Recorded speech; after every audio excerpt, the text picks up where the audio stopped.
ভার্সিটির ছেলেরা, ভার্সিটির ছাত্ররা, সমাজের যুবক প্রজন্ম, তোমরা আলেমদের থেকে দূরে সরে যেও না। আলেমদেরকে বলবো, আমার এই সমস্ত সন্তানদেরকে আপনারা রেখে একা একা নিজেদের চিন্তা করেন না। সমাজ বদলের শপথ গ্রহণ করুন, সমাজকে পরিবর্তন করবার শপথ গ্রহণ করুন। আল্লাহর কসম খেয়ে বলি, এই জমিনের চূড়ান্ত গন্তব্য সোনার মদিনা। দিল্লি পিকিং নয়, দিল্লি আর পিকিং নয়, মস্কো আর ওয়াশিংটন নয়, শাহজালালের পুণ্যভূমিতে আল্লাহর দ্বীন কায়েম হবেই হবে। আজ না হয় কাল রুখে দেওয়ার সাধ্য কারো হবে না ইনশাআল্লাহ। হাজার হাজার বই পড়েছে, অনেকে সাহিত্যের গল্পের বই পড়তে গিয়ে বঙ্কিমচন্দ্র থেকে হুমায়ুন আহমেদ কারো বাক রাখে নাই, সব পড়ে শেষ।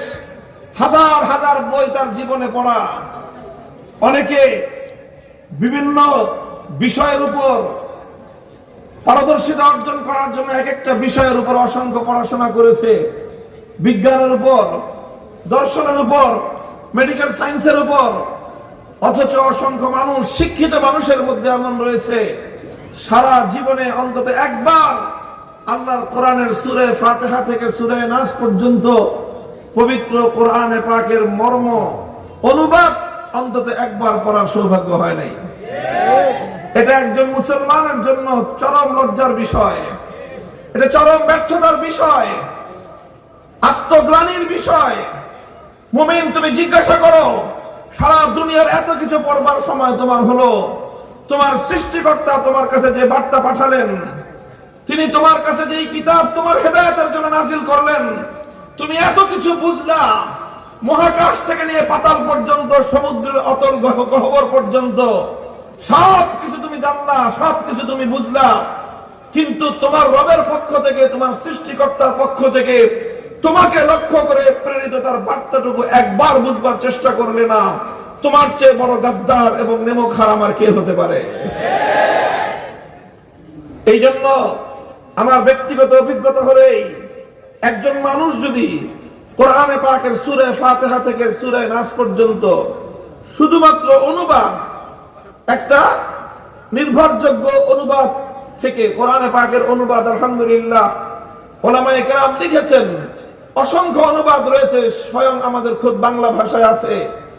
এই অনুবাদগুলোকে নিয়ে বিস্তারিত তাফসীর না পড়লেও অন্তত অনুবাদটা যদি একবার পড়ে, একদিনে পড়ার দরকার নাই, নিয়মিত অধ্যয়নের মধ্যে আল্লাহর কোরআনের কিছু কিছু করে অনুবাদ আপনারা পড়েন, দেখবেন যে এই কোরআন আপনার অজান্তেই আপনার হৃদয় জগৎকে এমন ভাবে আলোড়িত করছে, এমন ভাবে আলোকিত করছে, কোরআনের এই অনুবাদ শেষ করার আগেই আপনি নিশ্চিতভাবে আপনার মধ্যে এক আমূল পরিবর্তন লক্ষ্য করতে পারবেন।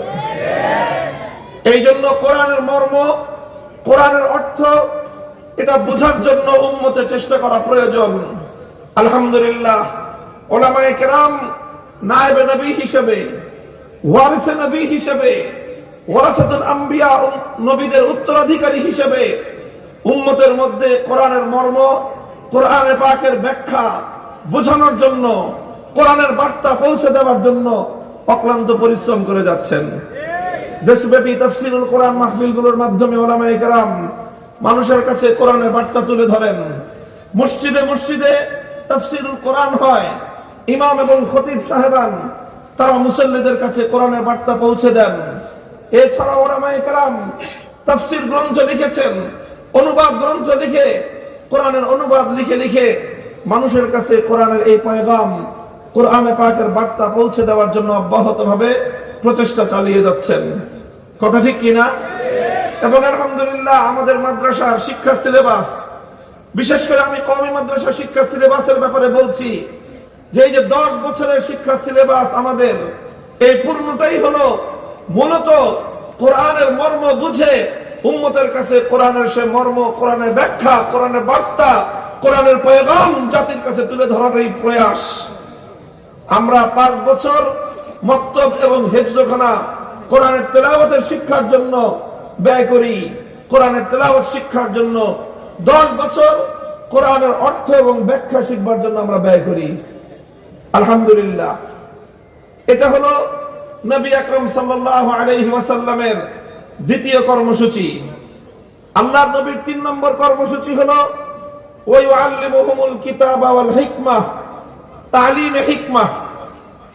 তালিমে হিকমাহ কি জিনিস একটু গভীর মনোযোগ দিয়ে বুঝেন, বিশেষ করে আমার মাদ্রাসার ছাত্র বন্ধুগণ। তালিমে হিকমত হাকিমুল ইসলাম কারি তৈয়ব সাহেব রহমতুল্লাহ আলাইহি সহ মুফতি আজম মুফতি শফি রহমতুল্লাহ আলাইহি অনেকেই তালিমে হিকমতের অগ্রগণ্য ব্যাখ্যা যেটাকে সাব্যস্ত করেছেন সেটা হলো এই যে কোরআনে পাক শুধু তাফসীর করলেই এর মর্ম পরিপূর্ণ বুঝে আসে না। কোরআনে পাকের শুধুমাত্র মর্ম বলে দিলেই মানুষ পূর্ণাঙ্গভাবে বুঝতে পারে না, বরং কোরআনে পাক এটা হলো একটা প্র্যাকটিক্যাল কিতাব। কোরআনটা কি বললাম? এটা একটা প্র্যাকটিক্যাল কিতাব। যারা জেনারেল সাধারণ শিক্ষার লাইনে পড়াশোনা করেছেন তারা খুব ভালো করে জানেন যে বিজ্ঞান, যে সকল স্কুলে বিজ্ঞান শাখা আছে সেখানে কেমিস্ট্রি, পদার্থ বিজ্ঞান যদি পড়তে হয়, বুঝতে হয়, ল্যাবে গিয়ে প্র্যাকটিক্যাল করতে হয়। সবচেয়ে বেশি মেডিকেল কলেজে যারা পড়াশোনা করেন তারা মেডিকেলে শুধু টিচারদের লেকচার শুনে কেউ মেডিকেলে ডাক্তার হয়ে যাবে, অথবা মেডিকেলের বইপত্র মুখস্থ করে কেউ ডাক্তার হয়ে যাবে, কোশ্চিন করা সম্ভব নয়। বরং প্রত্যেকটা সাবজেক্টে, প্রত্যেকটা ক্লাসে একটা অংশ থাকে প্র্যাকটিক্যালের জন্য।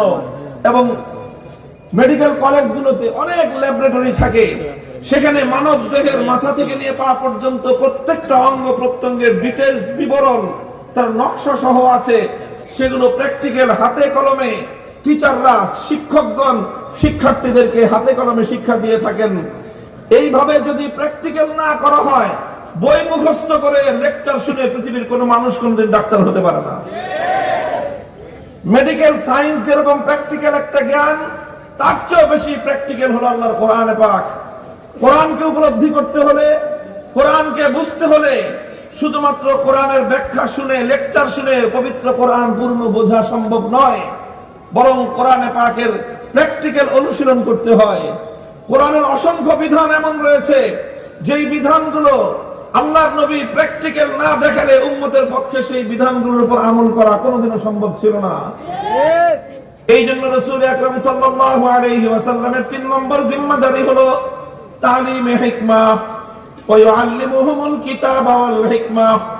হে নবী, আপনি যেই কোরআনকে তেলাওয়াত করলেন, এরপরে আপনি যেই কোরআনের তালিমে কিতাবের মাধ্যমে মর্ম এবং ব্যাখ্যা বোঝালেন, সেই কিতাবকে আপনি শুধুমাত্র ব্যাখ্যা বর্ণনা করে বোঝানোর মধ্যেই আপনার দায়িত্ব ক্ষান্ত নয়, বরং আপনার 3 নম্বর দায়িত্ব হলো তালিমে হিকমত, অর্থাৎ কোরআনে পাকের এক একটা আয়াত এবং এক একটা বিধানের মর্ম আপনি প্র্যাকটিক্যাল বাস্তবায়ন করে উম্মতকে দেখিয়ে দিবেন। প্র্যাকটিক্যাল বাস্তবায়ন করে আল্লাহর পয়গম্বর কোরআনের বিধানগুলো দুনিয়াবাসীর সামনে উপস্থাপন করেছেন। শুধুমাত্র দৃষ্টান্ত হিসেবে ধরে নেন, আল্লাহর কোরআনে আয়াত নাজিল হলো আকিমুস সালাহ, সালাত কায়েম করো, নামাজ কায়েম করো। আল্লাহর নবী তেলাওয়াত করলেন, প্রথম দায়িত্ব পালন হলো।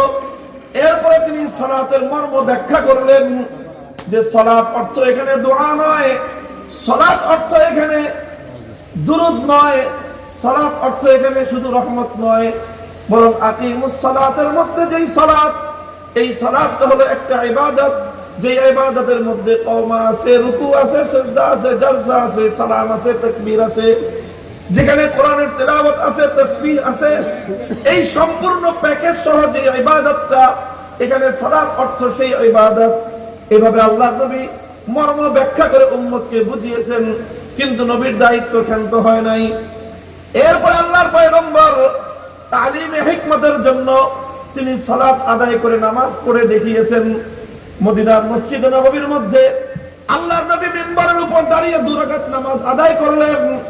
এরপরে সাহাবায়ে কেরামকে এবং তাদের মাধ্যমে কিয়ামত পর্যন্ত আনেওয়ালা উম্মতকে আল্লাহর নবী লক্ষ্য করে বললেন, সাল্লু কামা রাআইতুমুনি উসাল্লি।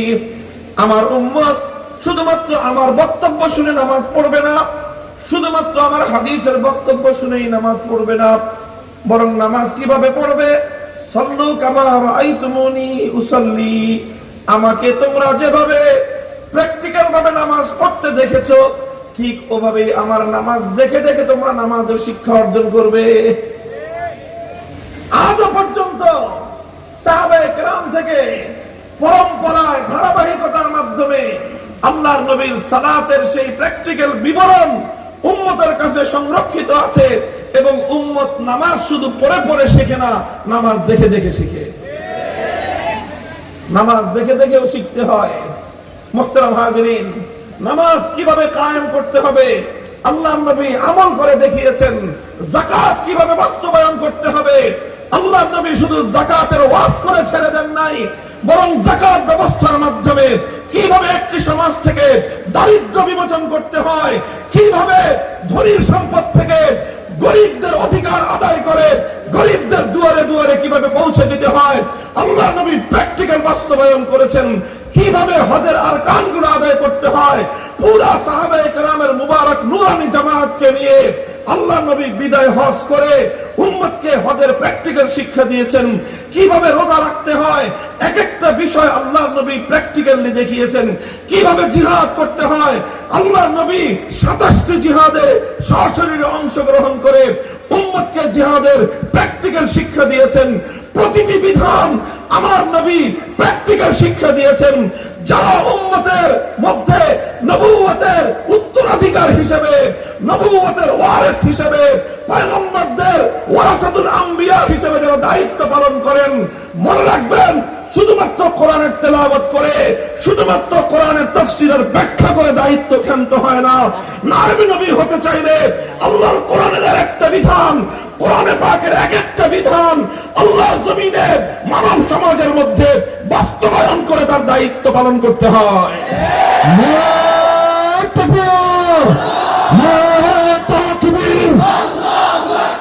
প্রিন্সিপালের হাতিয়ার গর্জটুকু বারবার আল্লামা মামুনুল হক জিন্দাবাদ জিন্দাবাদ। মুহতারাম হাজিরিন, এটা তো বললাম শুধুমাত্র কিছু ইবাদতের কথা। আল্লাহ নবী শুধুমাত্র ইবাদতের প্র্যাকটিক্যাল করেছেন তা নয়, শুধুমাত্র ইবাদতেরই আমলি নকশা পেশ করেছেন তা নয়, বরং কোরআনে পাকের প্রতিটি বিধান কিভাবে আল্লাহর জমিনে বাস্তবায়ন করতে হয় আমার নবী তার দৃষ্টান্ত উম্মতের সামনে প্র্যাকটিক্যাল ভাবে বাস্তব নমুনা উপস্থাপনের মাধ্যমে রেখে গিয়েছেন। কোরআনে পাকের অসংখ্য বিধান রয়েছে। কোন কোন বিধান রয়েছে যার সম্পর্ক বিচার ব্যবস্থার সঙ্গে, কোরআনে পাকের অনেক বিধান রয়েছে যার সম্পর্ক রাষ্ট্র ব্যবস্থার সঙ্গে।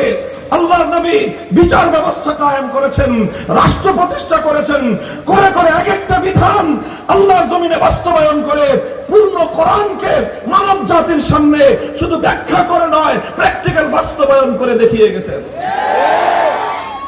কিভাবে সেগুলো করেছেন ইতিহাস থেকে ছোট ছোট কথা উম্মতের সামনে উপস্থাপন করে আমরা উম্মতকে আবার সেই সোনালী যুগের কথা মনে করিয়ে দেই, সেই স্মৃতিচারণ করে উম্মতকে উজ্জীবিত করতে চাই।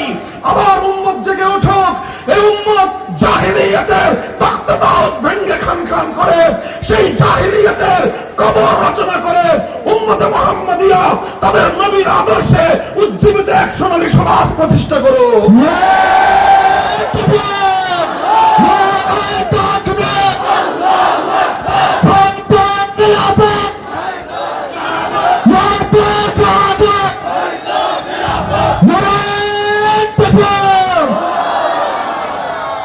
একটা দৃষ্টান্ত শোনাই। যেদিন আল্লাহর নবী তার জীবনের এক ঐতিহাসিক বিজয় ফাতহে মুবিন মক্কা বিজয় করলেন, মক্কা বিজয় করার দিন মক্কায় একটা অপরাধ সংগঠিত হলো। সেই সময়ে মক্কা একটা অপরাধ সংগঠিত হলো, চুরির ঘটনা ঘটলো এবং চোর সাব্যস্ত হয়ে গেল, ধরা পড়লো। সাধারণ কোন চোর নয়, একজন মহিলা মানুষ, সাধারণ কোন মহিলা নয়, সম্ভ্রান্ত পরিবারের একজন মহিলা। নাম হলো তার ফাতেমা। ফাতেমা তার নাম, মখজুমিয়া অর্থাৎ বনু মখজুম গোত্রের লোক। ওয়া ইন্না সিনামাল মাজদি মিন আনি হিশামিন বনু বিনতি মখজুমিন ওয়া ওয়ালিদুকাল আব্দু। বনু মখজুম হলো আল্লাহর নবীর যে বাবা ছিলেন খাজা আব্দুল্লাহ, খাজা আবু তালেব, এই দুইজনের যে মামার বাড়ি। অর্থাৎ আমার নবীজির দাদির বাড়ি ছিল বনু মখজুম, এই পরিবার। আমার নবীর যে দাদির গোষ্ঠী, মক্কার কুরাইশ বংশের মধ্যে সর্বোচ্চ সম্ভ্রান্ত সম্মানিত একটা পরিবার হলো বনু মখজুম পরিবার। যেই পরিবারের দিকে মানুষ চোখ তুলে তাকিয়ে কথা বলা সাহস পেত না, এত সম্ভ্রান্ত, এত মর্যাদাপূর্ণ একটা পরিবার। সেই পরিবারের একটা মেয়ে চুরি করে ধরা পড়েছে। ফাফাজিয়া কওমুহা ইলা উসামা ইবনে যায়েদ। এই ঘটনা ঘটার পর তার গোটা সম্প্রদায় তারা বিচলিত হয়ে পড়লো যে এখন তো মক্কায় আল্লাহর কোরআনের বিধান বাস্তবায়িত হবে। কোরআনের বিধান হলো আস-সারিকু ওয়াস-সারিকাতু ফাকতাউ আইদিয়াহুমা। চোর চুরি করে ধরা পড়লে নারী হোক বা পুরুষ হোক তার হাত কেটে দেওয়া হবে। এখন যদি সেই বিধান অনুযায়ী আমাদের এই ফাতেমা নামনি মেয়েটার হাত কেটে দেওয়া হয়, হাত কাটা যাবে একটা মেয়ের, নাক কাটা যাবে গোটা বংশের। বনু মখজুমের গোত্রের সম্মানহানি হবে, কুরাইশ গোত্রের প্রেস্টিজের হ্যাম্পার হবে। কাজেই যে করেই হোক তার হাত কাটা রুখতে হবে। তার গোটা সম্প্রদায় উসামা ইবনে যায়েদের কাছে তদবিরের জন্য আসলেন। উসামা ইবনে যায়েদ কে? উসামা ইবনে যায়েদ হলেন সম্পর্কে আল্লাহর নবীর নাতি, নবীজির পালক পুত্র যায়েদ ইবনে হারেসার ছেলে, এবং তার উপাধি ছিল সাহাবায়ে কেরামের মধ্যে একমাত্র সাহাবী যার উপাধি ছিল হিব্বু রাসূলিল্লাহ সাল্লাল্লাহু আলাইহি ওয়াসাল্লাম। শব্দের অর্থ হলো নবীজির প্রিয় পাত্র। আল্লাহর নবী উসামাকে এত আদর করতেন, এত আদর করতেন, মানুষ উসামাকে নাম দিয়েছে নবীজির প্রিয় পাত্র। সেই উসামার কাছে তারা ছুটে আসলো, বলল যে তুমি এটা একটা ম্যানেজ করো, মেয়েটার জন্য কোনোভাবে হাতটা না কাটা যায়। উসামা ইবনে যায়েদ নবীজির কাছে গিয়ে সুপারিশ করলেন। তিনি ঘটনার গভীরতা উপলব্ধি করতে পারেন নাই। সুপারিশ করার সঙ্গে সঙ্গে আমার নবীর প্রতিক্রিয়া কি ছিল? বুখারী শরীফের হাদিসের কিতাব উল্টান, ফাতালাওয়ানা ওয়াজহু রাসূলিল্লাহ সাল্লাল্লাহু আলাইহি ওয়াসাল্লাম। আমার নবীর চেহারার রং পরিবর্তন হয়ে গেল। আল্লাহর নবী যখন রাগান্বিত হতেন, নবীজির চেহারা রক্তিম বর্ণ ধারণ করত। ফাকাআন্নামা ফুতিয়া ফি ওয়াজনাতিহি হাব্বুর রুম্মান। মনে হতো আল্লাহর নবীর চেহারার মধ্যে বেদানার রস ছিটিয়ে দেওয়া হয়েছে। আমার নবীর চেহারা লাল টকটকে হয়ে গেল। নবীজি রাগান্বিত হলে কপালের মধ্যখানে রক্তটা ফুলে উঠতো, কাঁপতে থাকতো। বুঝতে পারতেন সবাই যে নবীজি রাগান্বিত হয়েছেন। উসামা ইবনে যায়েদ কথা বলার সঙ্গে সঙ্গে আমার নবীর সেই রাগের, সেই ক্ষোভের রুদ্র মূর্তি ধারণ করলেন। এরপরে আল্লাহর নবী উসামাকে ধমক দিলেন, আতাশফাউ ফি হাদ্দিম মিন হুদুদিল্লাহ। উসামা, তোমার এত বড় দুঃসাহস, আল্লাহর কোরআনের বিধান বাস্তবায়ন হবে, সেখানে তুমি সেটাকে ঠেকানোর জন্য তদবির করতে এসেছো। খবরদার, ভবিষ্যতে আর কোনোদিন যেন তোমাকে এই ধরনের তদবির বাণিজ্য আমি দেখতে না পাই। আল্লাহর নবী বুঝতে পারলেন শুধু উসামাকে একা ধমক দিলে চলবে না।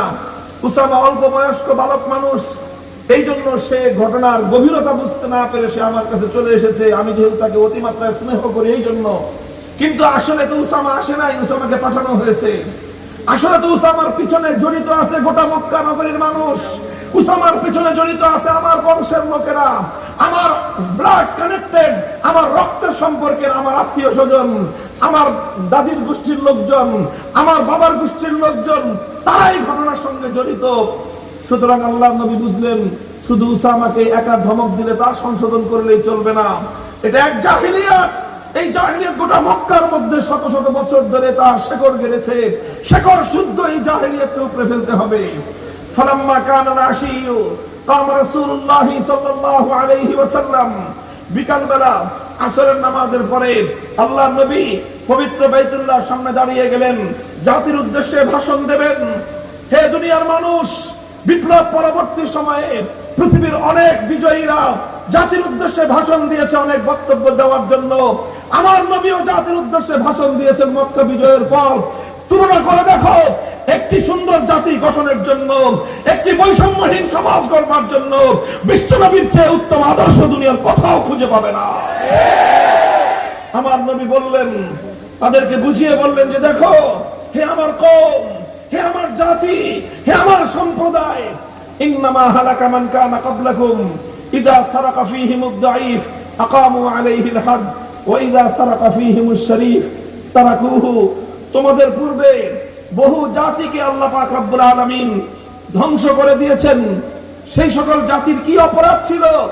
অপরাধ একটাই ছিল, যখন তাদের মধ্যে কোন শক্তিশালী মানুষ, প্রভাবশালী মানুষ কোন পাওয়ারফুল মানুষ, ক্ষমতাবান মানুষ যখন তাদের মধ্যে অন্যায় করত, অপরাধ করত, সেই অপরাধের বিচার হতো না। কোন শিল্পপতি, কোন ক্ষমতাবান মন্ত্রী, এমপি, চেয়ারম্যানের দুলাভাই, এমপির শালা, মন্ত্রীর খালু, এই জাতীয় লোকজন, প্রশাসনের প্রভাবশালী লোকজন, টাকা পয়সাওয়ালা ধনী মানুষ যখন তাদের মধ্যে অপরাধ করত, সেই অপরাধ করার পরে নানা সিস্টেমে তাদেরকে রেহাই দিয়ে দেওয়া হতো, মুক্তি দিয়ে দেওয়া হতো। তাদের উপর কোনো বিচার ব্যবস্থা প্রতিষ্ঠা করা হতো না। ওয়াইজা সারাকা ফীহিমুদ দাঈফ আকামু আলাইহিল হাদ, ওই একই অপরাধ যখন কোনো দুর্বল মানুষ করত, কোন রিকশাওয়ালা, ঠেলা গাড়ি চালক, ভ্যান গাড়িওয়ালা, নৌকার মাঝি, কৃষক, শ্রমিক, মজদুর, রাস্তার টোকাই, দরিদ্র অসহায় মানুষ, তারা যদি কোনো কারণে ওই একই অপরাধ করত, আকামু আলাইহিল হাদ, তখন বলতো আইনের শাসন কায়েম করতে হবে। গরিবের উপর আইনের শাসন 100 ভাগের জায়গায় 200 ভাগ প্রতিষ্ঠা করা হতো। আল্লাহ নবী বলেন, যখন সমাজের মধ্যে এই ধরনের বৈষম্য তৈরি হয়, সমাজের মধ্যে যখন দুই শ্রেণীর মানুষের জন্য দুই রকম বিচার হয়, যখন সরকারি দলের লোকের জন্য একরকম বিচার, বিরোধী দলের লোকের জন্য আরেক রকম বিচার, যখন আপন লোকজনদের জন্য একরকম বিচার আর অন্য লোকজনদের জন্য আরেক রকম বিচার, সমাজে যখন বিচার ব্যবস্থায় বৈষম্য তৈরি হয়, এটা সেই অপরাধ, যেই অপরাধ কোন জাতির মধ্যে সংগঠিত হলে আমার আল্লাহর ইতিহাস হলো সে জাতিকে আমার আল্লাহ সামনে ধ্বংস করে দেন। মুহতারাম হাজিরিন, ওয়াজ করা সহজ, আর এই সমস্ত কথা আমরা হুজুররা বললে কিছু মানুষের শরীরের মধ্যে অ্যালার্জির চুলকানি হয়। তারা আমাদের কাছ থেকে শুধুমাত্র নামাজ, রোজা, হজ, যাকাত, পর্দা, পুশিদা, বাপ মার হক আর এই সমস্ত আখিরাতের, জান্নাতের, জাহান্নামের ওয়াজ শুনতে চায়। আমাদের কাছ থেকে তারা ইনসাফের ওয়াজ শুনতে চায় না। আমাদের কাছ থেকে তারা বিচার ব্যবস্থার অসঙ্গতিগুলোর কথা শুনতে চায় না। আমাদের কাছ থেকে রাষ্ট্র ব্যবস্থার অসঙ্গতির কথা তারা শুনতে চায় না। আর এর চেয়ে বড় দুর্ভাগ্যের বিষয় হলো, যেহেতু তারা শুনতে চায় না, এজন্য আমরা বলতে চাই না। এটা হলো দুঃখজনক জায়গা। আমার আব্বাজান সাইকুল হাদিস রহমতুল্লাহ আলাইহিকে জীবনের শেষ প্রান্তে এসে আমি বহুবার এই কথা, এই হুবহু এই শব্দ বলতে শুনেছি, আলেম সমাজ ওয়াজের ধারা পরিবর্তন করে দেন, আলেম সমাজ ওয়াজের ধারা পরিবর্তন করে দেন। এই জাহিলিয়াতের, এই সমাজের এই সকল কায়েমি স্বার্থবাদীদের স্বার্থ রক্ষা করে কথা বলা বন্ধ করে দেন। কায়েমি স্বার্থবাদীদের চেহারার দিকে তাকিয়ে শিক্ষা প্রতিষ্ঠান পরিচালনা বন্ধ করে দেন। জাহিলিয়াতের বিরুদ্ধে জিরো টলারেন্স নীতিতে নেমে আসুন। এই জাহিলিয়াত ধ্বংস করার জন্য আলেম সমাজ ছাড়া কেউ নেতৃত্ব দিতে পারবে না। মুহতারাম হাজিরিন,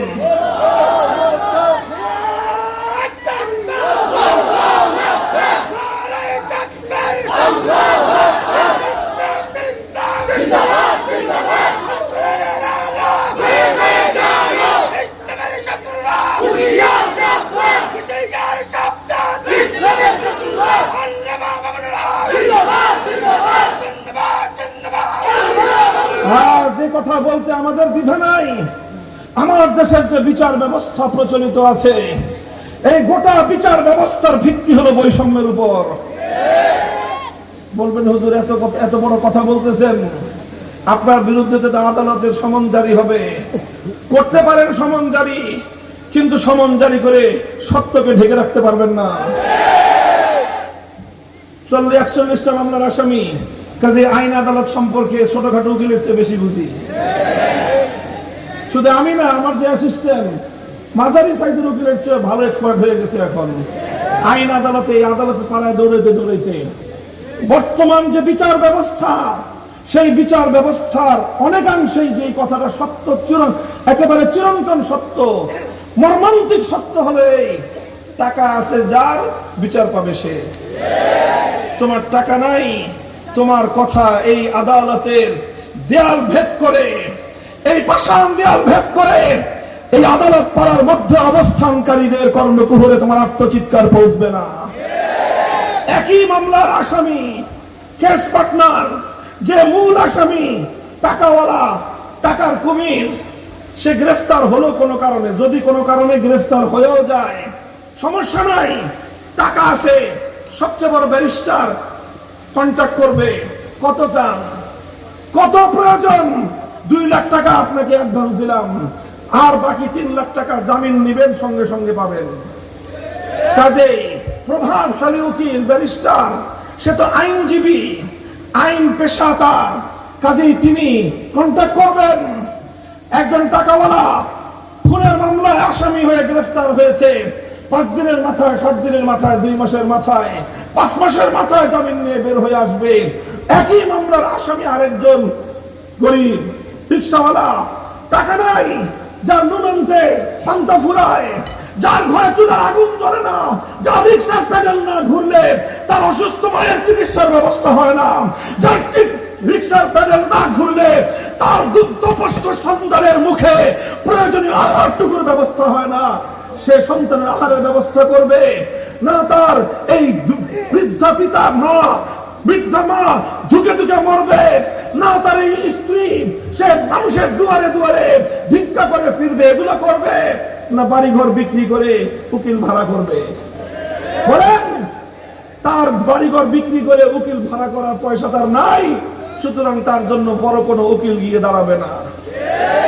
বলবেন সরকার তো উকিল দেয়, যার কোনো উকিল নাই তার উকিল সরকার দেয়, লেখা থাকে। হ্যাঁ দেয়, সরকার উকিল দেয়, কিন্তু কত ধানে কত চাইল হয়, যারা মামলায় পড়ছেন তারা বুঝবেন। কত ধানে কত চাল হয়, সরকারি উকিল পাইতে হলে কত টাকা ঢালতে হয় সেটা যে দেখেন।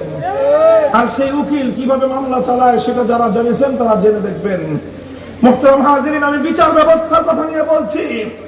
এরপরে দেখবেন সেই একই মামলার আসামি বছরের পর বছর পেরিয়ে গিয়েছে, যুগ পার হয়ে গেছে, অথচ তার চেয়ে বড় আসামি, মূল আসামি, যা মূল অভিযোগ যার বিরুদ্ধে, সে কিন্তু 3 মাসের মাথায় জামিন নিয়ে বুক ফুলিয়ে সমাজে ঘুরতেছে ফিরতেছে। আর ওই একই মামলার আসামি আরেকজন 12 নম্বর আসামি, 12 বছর পর্যন্ত তার কপালে জামিন নাই। পত্রিকায় আমি রিপোর্ট দেখেছি, এই রিপোর্টগুলো দেখলে আমার চোখের অশ্রু ঝরে, কারণ এই দৃশ্য আমি নিজে জেলখানার দেয়ালে কারাগারের ওই লৌহ প্রাচীরের মধ্যে এই দৃশ্যগুলো দেখেছি। সেই সমস্ত দুঃখী মানুষের আত্মচিৎকার আমরা শুনেছি, যে আত্মচিৎকার কারাগারের লৌহ পাষাণ প্রাচীর ভেদ করে মানবতার কর্ণকুহরে পৌঁছে না। অসংখ্য মানুষ দেখেছি। আমি পত্রিকা একটা রিপোর্ট পড়েছিলাম, জাতীয় পত্রিকার এই ইনকিলাব সহ সমস্ত পত্রিকায় বেশ কয়েক বছর আগে। একটা রিক্সাওয়ালা 12 বছর পর, কপাল ভালো, কি ভালো, কপাল ভালো, 12 বছর পরে আদালত তাকে রায় দিয়েছে বেকসুর খালাস। কয় বছর পর? তাও কি তার কি বললাম, আরে কপাল ভালো, তার কপাল ভালো, বিচার পেয়েছে 12 বছর পর, বেকসুর খালাস। 12 বছর পরে যুবক রিক্সাওয়ালা ঢুকেছিল 25 বছর 30 বছর বয়সে, এখন সে 45 বছরের বার্ধক্যে উপনীত। সে বলে চিৎকার করে জেলখানা থেকে বের হয়ে এসে উন্মুক্ত আকাশের দিকে তাকিয়ে, হে সমাজ, আমাকে 12 বছর পর বেকসুর বলবার দরকার নাই, আমাকে বেকসুর বলবার দরকার নাই। আমার যে মা চিকিৎসাহীন অবস্থায় তার সন্তানকে কারাগারে রেখে ধুকে ধুকে মরে কবরে চলে গেছে, আমার সেই কবরগ্রস্ত মাকে ফিরিয়ে দাও। এই 12টা বছর আমার যুবতী স্ত্রী তার স্বামীর সোহাগ থেকে বঞ্চিত হয়েছে, আমাকে বেকসুর বলার প্রয়োজন নাই, আমার স্ত্রীকে তার 12 বছরের স্বামীর সোহাগ ফিরিয়ে দাও। আমার শিশু সন্তানকে রেখে গিয়েছিলাম 12টা বছর পর্যন্ত পিতৃ স্নেহ থেকে বঞ্চিত হয়ে, যেই শিশুটা অনাদরে অবহেলায় বড় হয়েছে, আমার সেই সন্তানের 12 বছরের পিতৃ স্নেহ ফিরিয়ে দাও। কি জবাব আছে? হে জাহিলি সমাজ, হে সমাজপতিরা, কি জবাব আছে তোমাদের কাছে? কেউ বলতে পারে এটা বিচ্ছিন্ন ঘটনা, এটা বিচ্ছিন্ন ঘটনা।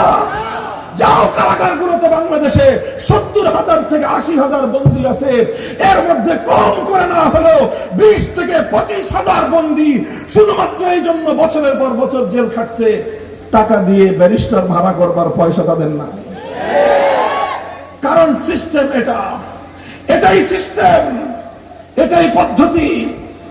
এজন্য বলতে চাই, ব্রিটিশ প্রবর্তিত জাহেলিয়াতের বৈষম্যের বিচার ব্যবস্থা ভেঙে গুড়িয়ে দাও।